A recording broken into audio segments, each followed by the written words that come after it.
a de la science des données partout et c'est ça d'ailleurs qui rend complexe l'enseignement des big data. Et aujourd'hui, quand on me dit, Myriam, qu'est-ce que c'est que le big data? Je n'ai pas une unique réponse. Alors on peut déjà, le premier élément, c'est la traduction de big data, données massives.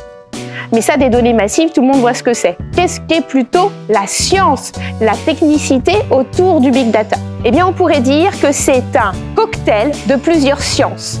À la fois la modélisation, je le rappelle, ça vient des mathématiques, à la fois de l'informatique et puis aussi la connaissance du métier. Avoir des données est une chose, mais savoir d'où elles viennent, comment elles ont été créées est encore plus intéressant lorsqu'on essaye de comprendre le phénomène qu'on essaye de modéliser.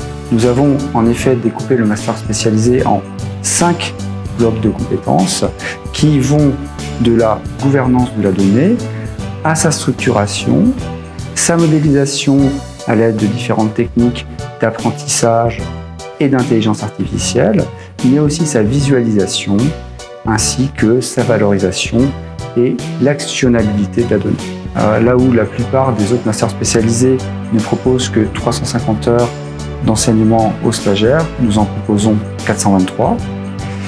Là où les autres formations proposent généralement des stages d'une durée de 4 mois, nous proposons des stages d'une durée de 6 mois, ainsi que la possibilité de suivre la formation en alternance.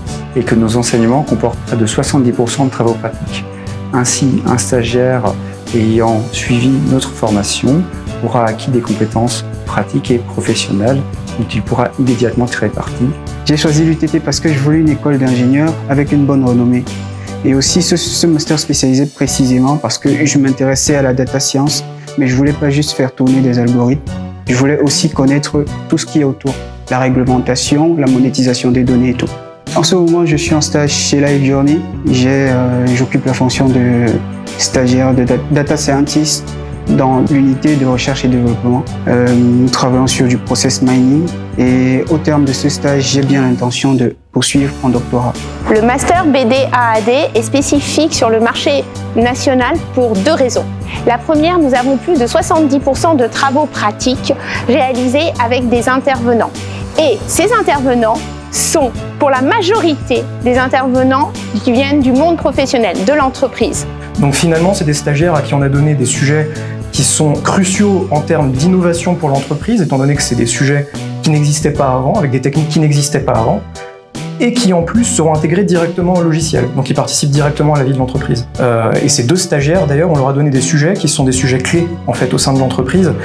Il y en a un qui va s'occuper de la Next Best Action, c'est-à-dire de la recommandation d'actions stratégiques pour l'utilisateur, et un autre qui s'occupe du concept drift, donc la dérive des données au cours du temps qui peut modifier, altérer la qualité d'un modèle statistique, étant donné qu'on travaille avec des modèles de deep learning, de machine learning, qui peuvent être assez complexes, être sensibles à ces données.